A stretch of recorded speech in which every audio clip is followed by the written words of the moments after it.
everyone, welcome back to my channel. I'm Tiffany Benson, one part of Team Benson, and today we're going to talk about how to care for your little plant seedling babies and everything you need to know.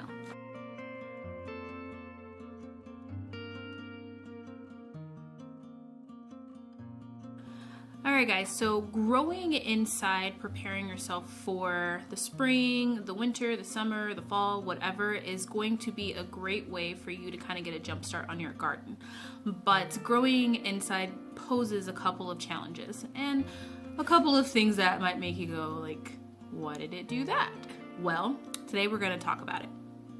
So I'm going to go over what your plant might be looking like, different things that might go wrong with your plant, and lighting and watering. So first off, I want to talk to you about how your plant might be looking, how your little baby seedling might be looking. Now, it could be growing just like this, where it's perfectly fine, roots are looking good, everything's good, it has true leaves coming in, which if you look at your plant, this leaf and this leaf are the ones that just poked through. Those are not the true leaves of the plant. This is a lettuce plant.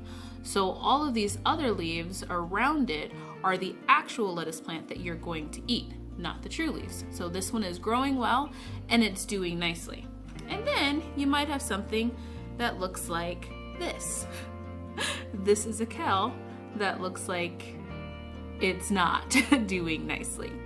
Now, why does your plant do this? This is what's called legginess. Your plant could be leggy because it's not reaching the light source. So it's kind of reaching out to kind of find that light source. So one of the ways that you can help prevent this is by lowering the light source that you have in order to have the plant reach that light source a lot sooner so it doesn't have to reach out and be so leggy.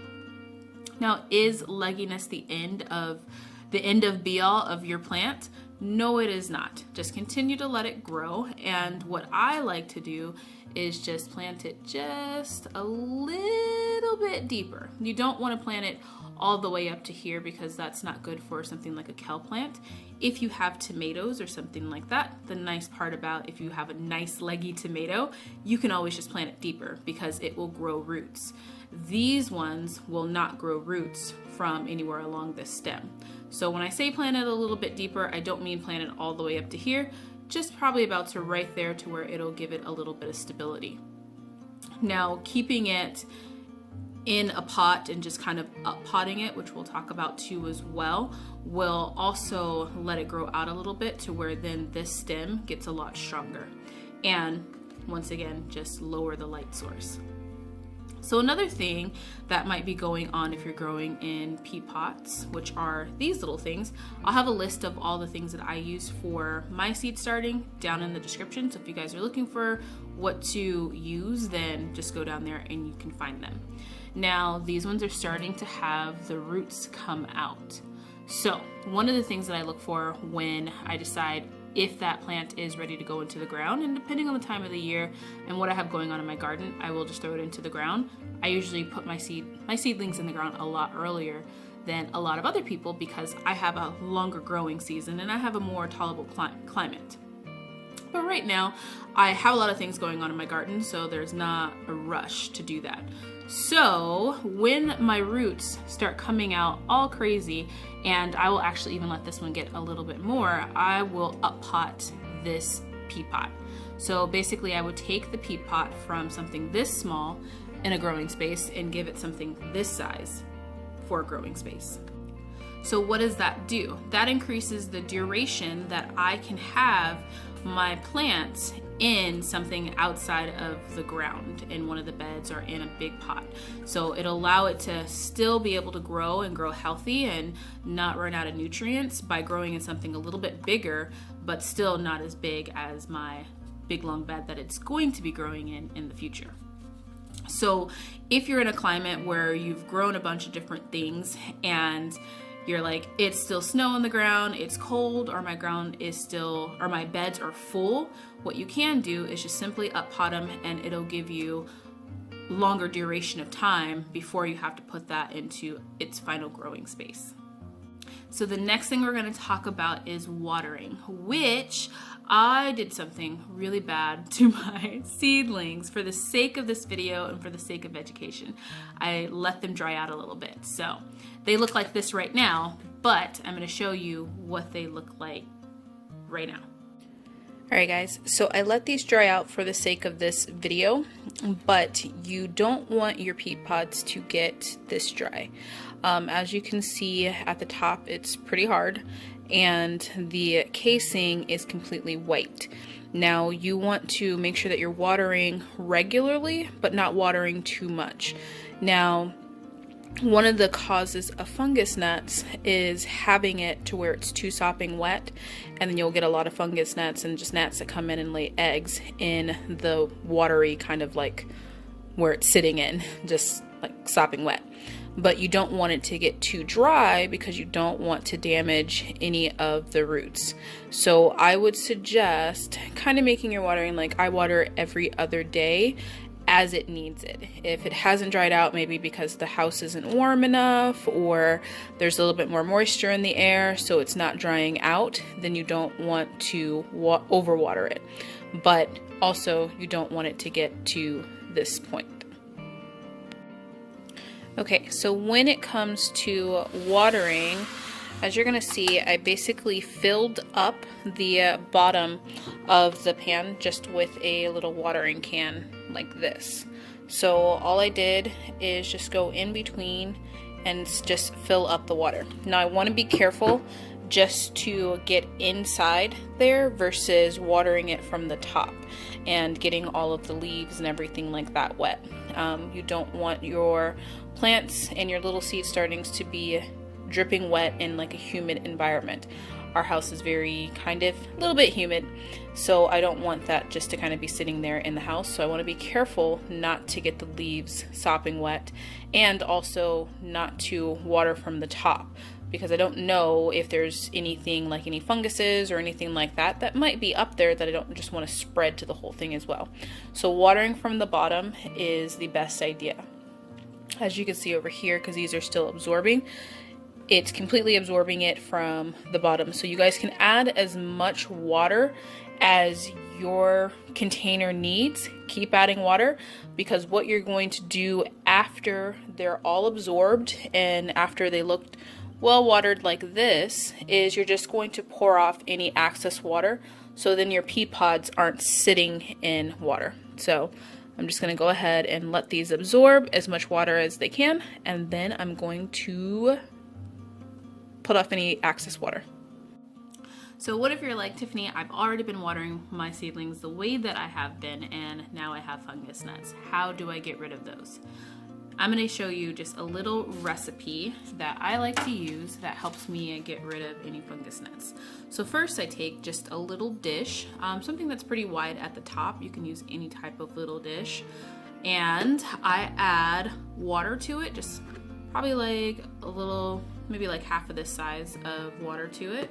And then I add a generous amount of apple cider vinegar, and the apple cider vinegar with the mothers.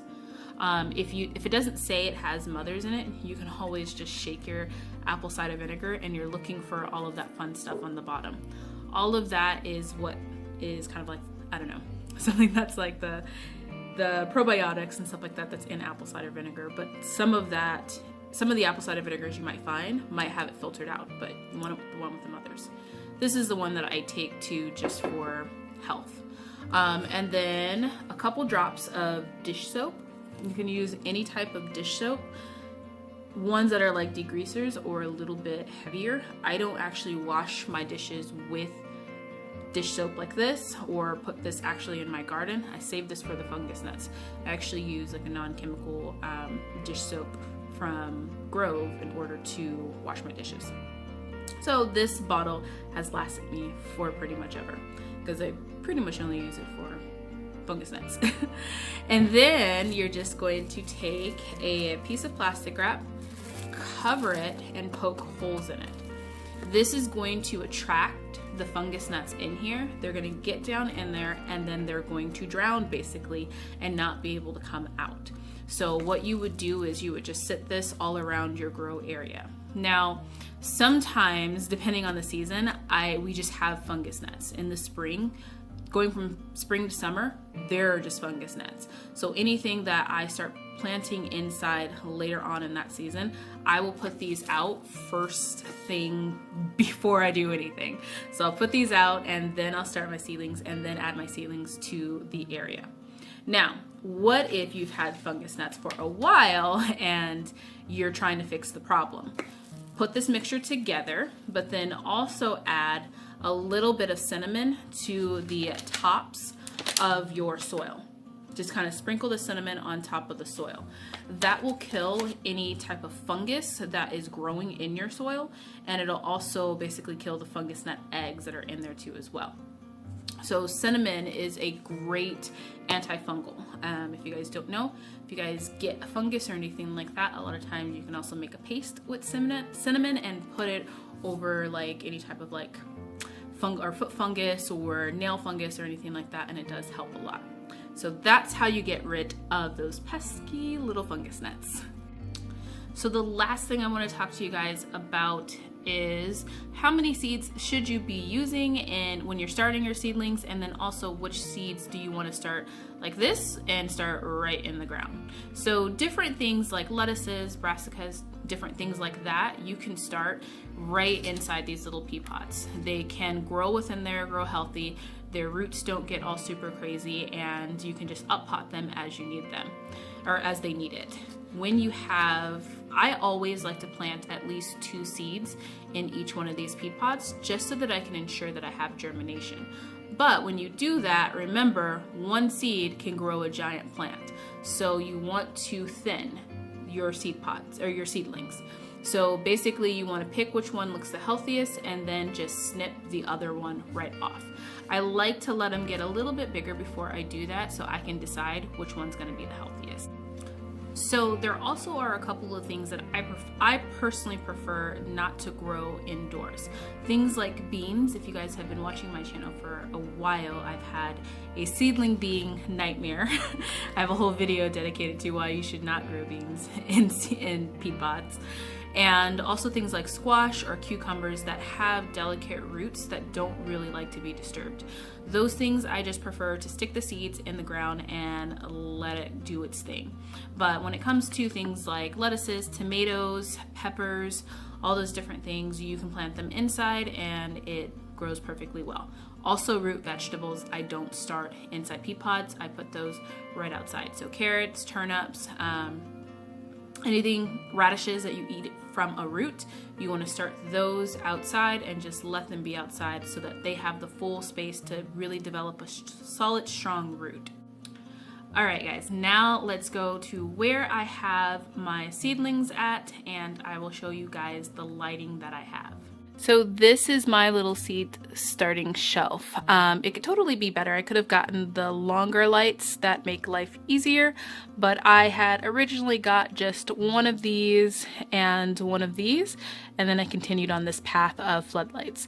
So you want to just make sure that the light sources are as close as possible, so then that way you can reduce legginess. And then also make sure that the bulb that you're using is for growing plants, and they will say that on the box. So I hope this video was helpful for you guys. I hope you guys are starting your seedlings inside so that you can have a nice, beautiful garden come spring, because you're going to be planting these big, beautiful starts that you have grown yourself, and you know that they're healthy and you know they're organic. But until next time, grow yourselves a garden, because even a small space can provide you with tons of food. Bye, guys.